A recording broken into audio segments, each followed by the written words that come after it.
A very good morning to all the students of PUC first year, Arts, Science and Commerce.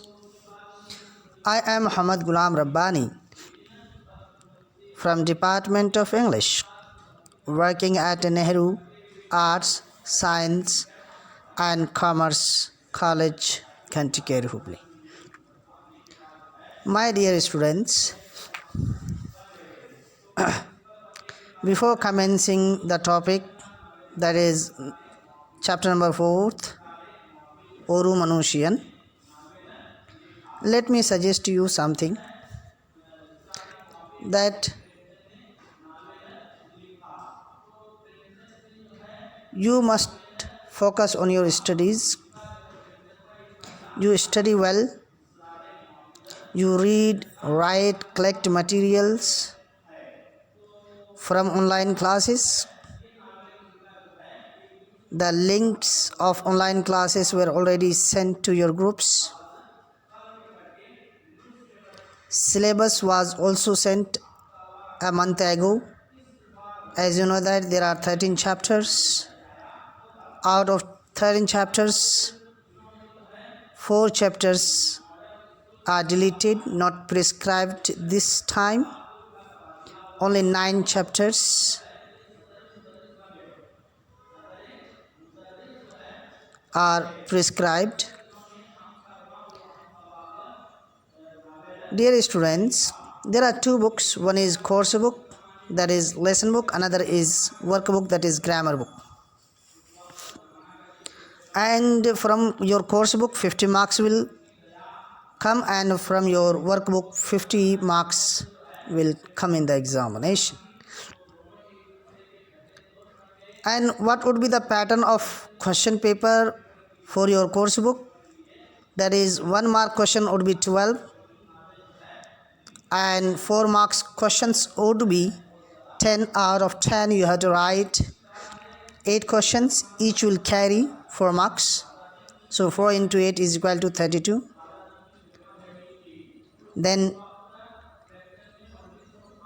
6 marks question would be 3, and out of 3 you have to write 1 question, and it will carry 6 marks. So total would be 50 marks. 12 plus 32 plus 6. 50 marks will come from your course book and 50 marks will come from your workbook. So when I will deal with workbook, I will tell you people what would be the portion and what would be the pattern of grammar portion. My dear students, without taking much of your time, let me start the topic Oru Manushiyan. So Oru Manushiyan, it means that human being. So human means what? Kind. It is very interesting story and full of suspense. You will come to know after reading the whole story. Today I would like to narrate the first part, and in my next class I will narrate the second half of the story. My dear students, let me inform you that whenever you are going to write for 4 marks questions or descriptive answer, you have to write few sentences about the writer. If it is prose forms, you have to write about the author. If it is poetry form, you have to write about the poet or poetess, so that it will enrich and beautify the answer, and the examiner will be very much pleased, and lavishly, means wholeheartedly, he will give marks. While you are writing for 4 marks, handwriting must be neat, very clean, lucid, and due to your neat writing, it will attract the examiner and he will give marks. My dear students, you have to know about the author first, because author is the curator of the lesson, and you must know about the author. The author is Waka Muhammad Bashir. He was born in the year 1908 and he expired in the year 1994. So this great soul was born in 1908 and died in 1994. He is a well-known Malayalam short story writer and novelist. So he is a well-known Malayalam short story writer and novelist. He was not only a writer but he was novelist also. Novelist means the person who writes novel. He is known for his sympathetic portrayal of the joys and sorrows of ordinary life.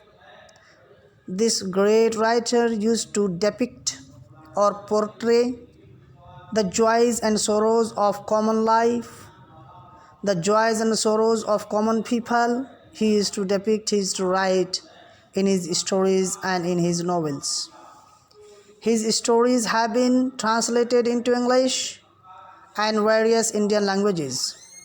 So his stories have been translated into English and various Indian languages. So why his stories have been translated? Because it has essence and values. Due to that, his works have been translated into English and various Indian living languages as well. He was honorary fellow of Sahitya Academy in 1970. So this great writer was honorary fellow of Sahitya Academy in 1970.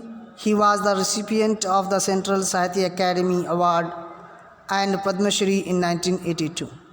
So he was the recipient of the Central Sahitya Academy.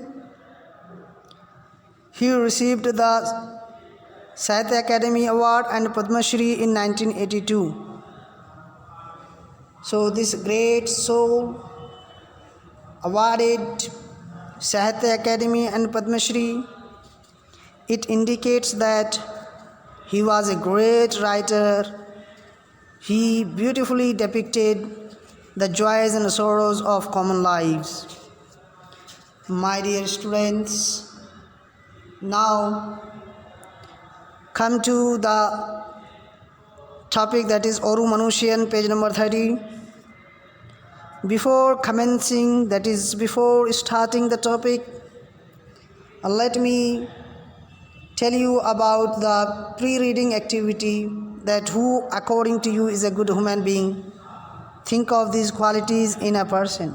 According to you, who is a good human being? Think of these qualities in person. Number 1, helping the needy. So helping the needy persons is a good quality of a person or a bad quality of a person. You think over it. Then extracting money from others, snatching money from others or stealing money from others.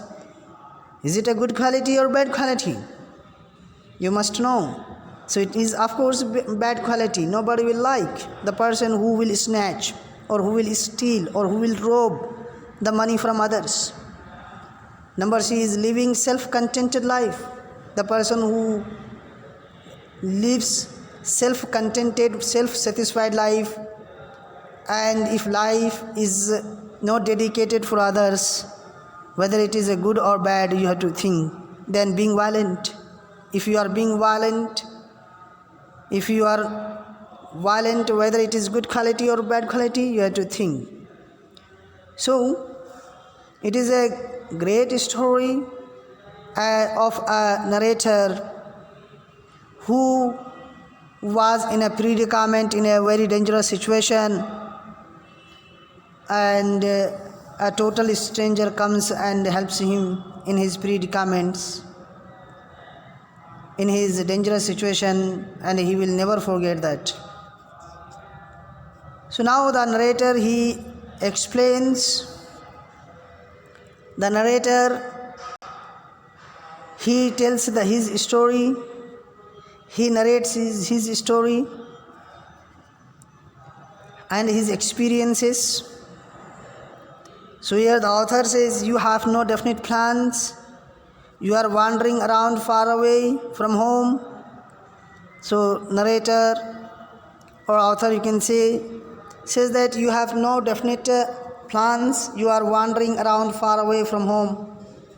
So if you do not have definite plans and wandering far away from home, you have no money with you.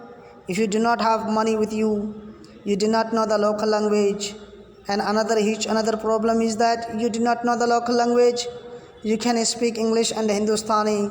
If you can speak English and Hindustani and you do not know local language, you are wandering far away from your home, you do not have definite plans. So what will be the consequence, what would be the result, later on you will come to know. Further, the narrator added that, but very few people know either of these languages, that is Hindustani, Hindi or English. This can land you in many predicaments. Due to this, it will land in many predicaments, many dangerous situations. Many adventures can befall you. So many adventures can befall you to happen to you. Due to what?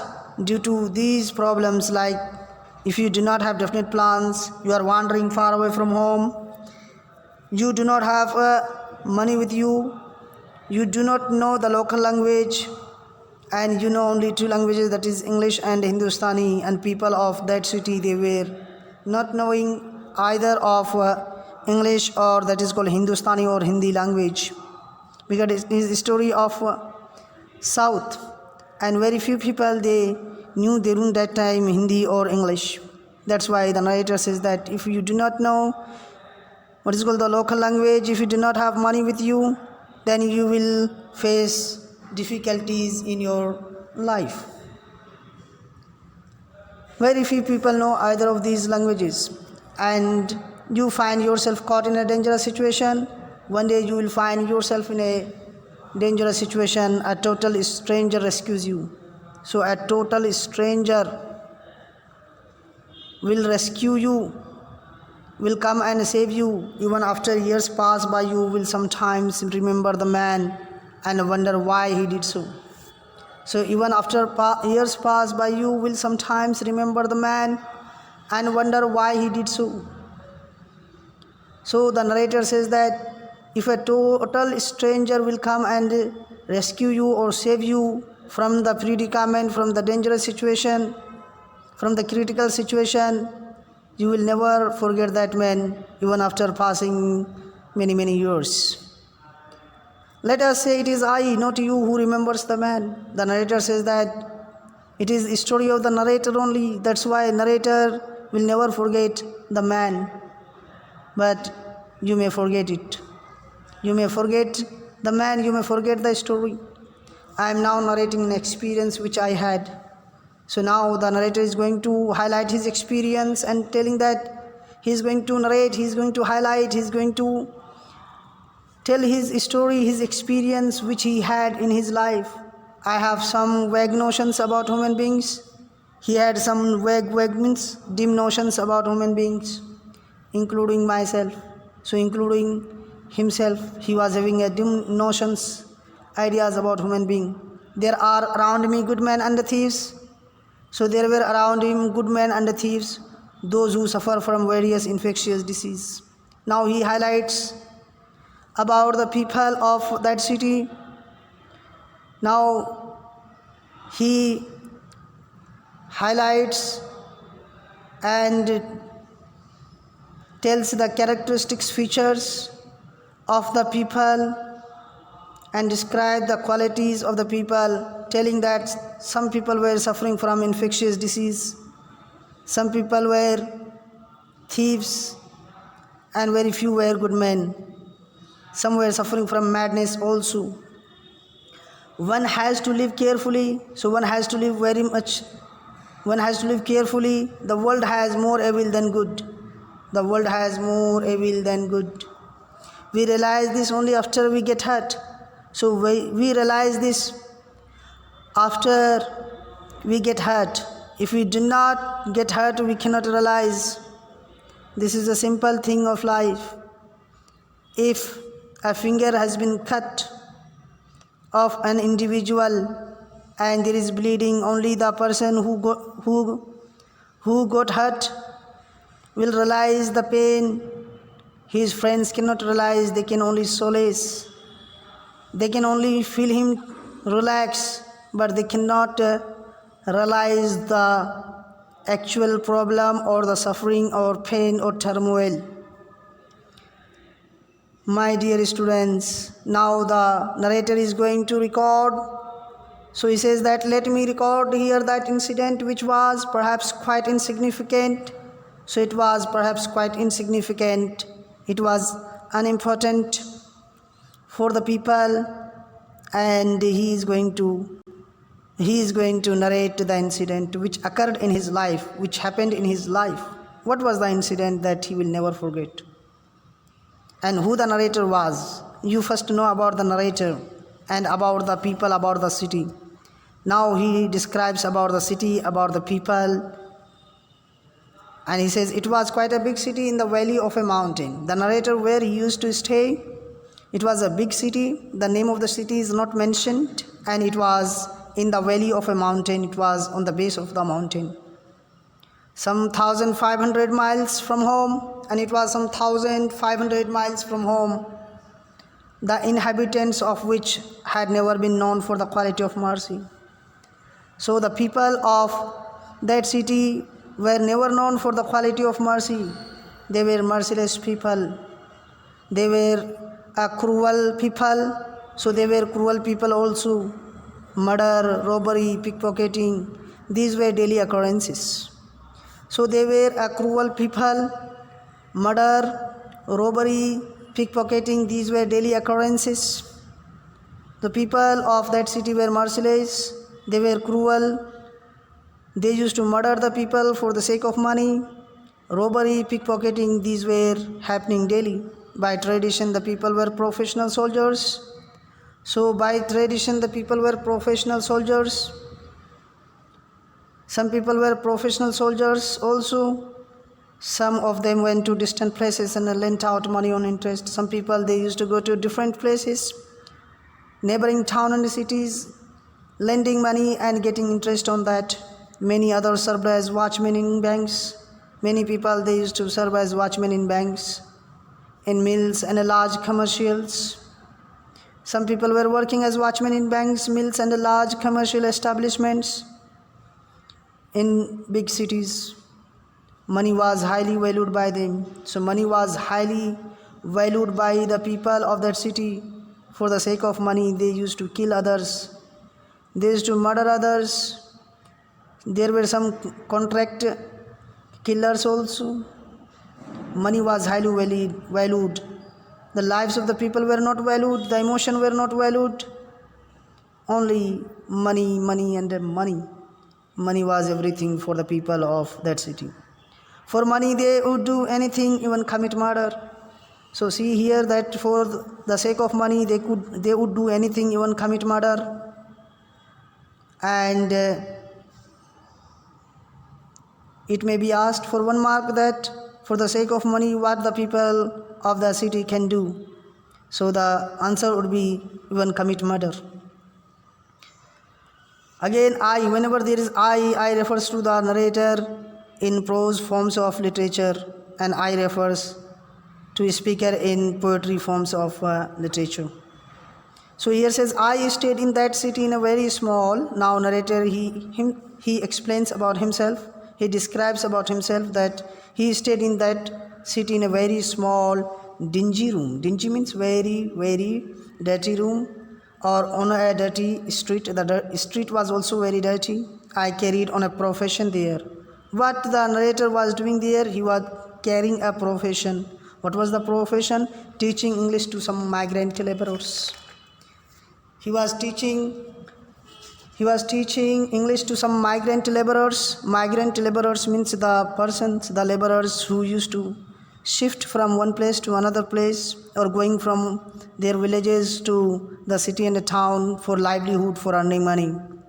So they did not know how to write addresses in English. So the narrator, he used to teach how to write addresses in English so that they can communicate to their family or to their relatives by sending letters and writing address on the envelope. From 9:30, he used to teach from 9:30 till 11 in the night. So he used to teach from 9:30 till 11 in the night. I taught them to write addresses in English. So I taught them to write addresses in English. He used to teach addresses, how to write addresses in English. Learning to write an address in English was considered great education there. So learning to write an address in English was considered great education there. So during that time when the narrator used to live there, writing an address in English was considered great education there. People used to salute, people used to respect them. Why? Because English was highly valued during that time, and it is still valued. If you speak in English, if you communicate in English with your friends, with your colleagues, the colleagues and the friends will respect you. You will get respect and you will be dignified. Why? Because of language, English language. During that time, writing address in English was considered great education. You must have seen people who write addresses at the post office. Now he is giving example that you must have seen the people who are writing addresses at the post office, and they were paid anything between 1 anna and 4 annas for writing an address. So they were paid anything between 1 anna and 4 annas for writing addresses on behalf of the sender. But now you are in new generation, my dear students. Very few people are sending letters now. They are communicating through mobile. There are there are many sources of communications like internet, mobile, WhatsApp, Facebook, and other, Instagram and others. People are digitalized now, so they are not going after letter writing or writing letters to communicate to the relatives. So the narrator, I taught the skill of writing addresses to people in order to escape the same fate myself and to see if I could save some money. So narrator, he used to teach a skill of writing addresses to the people. Why? What may be the reason? In order to escape the same fate myself and to see if I could save some money. Because he wanted to earn money, he wanted to save money for his future, and that's why he was teaching how to write addresses in English. In those days, I would sleep all day and wake up at 4 in the evening. So in those days, he used to sleep all the day and wake up at 4 in the evening. Why he used to sleep all the day and waking up at 4 in the evening? There must be some reasons. This was to save the expense of drinking my morning tea or eating the noon meal. Why? Because this was to save the expense of drinking my morning tea. Because he wanted to save the expense of his drinking morning tea or eating the noon meal. That's why he was sleeping all the day and taking only one meal in 24 hours. As it is uncommon, it is unusual, because we people are taking 3 meals in a day. He was taking only one meal. What it indicates? That he wanted to save money. He was a bit stingy. Stingy means the person who does not want to spend money.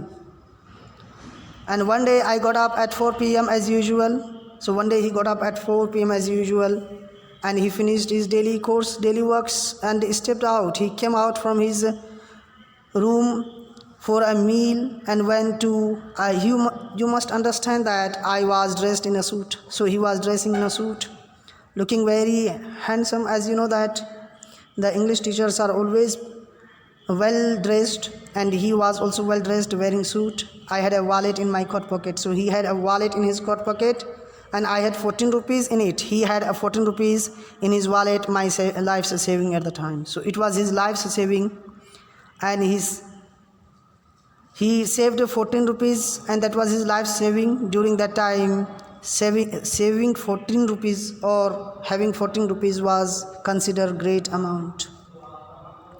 My dear students, when he entered to the crowded restaurant and I ate a full meal consisting of chapatis and a meat curry. He ate full meal consisting chapatis and a meat curry, and he drank a tea as well. The bill came to 11 annas. The bill was 11 annas, and after that, when he saw that when he was about to pay the bill, he lost his purse.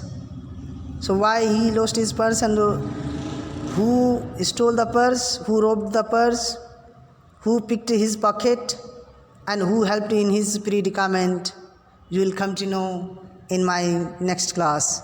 So let me stop for the day and have a blessed day. I will continue to the next class. The second half of the story will be narrated, and if it's possible, I will write on the board and I will explain it also again. So thank you very much.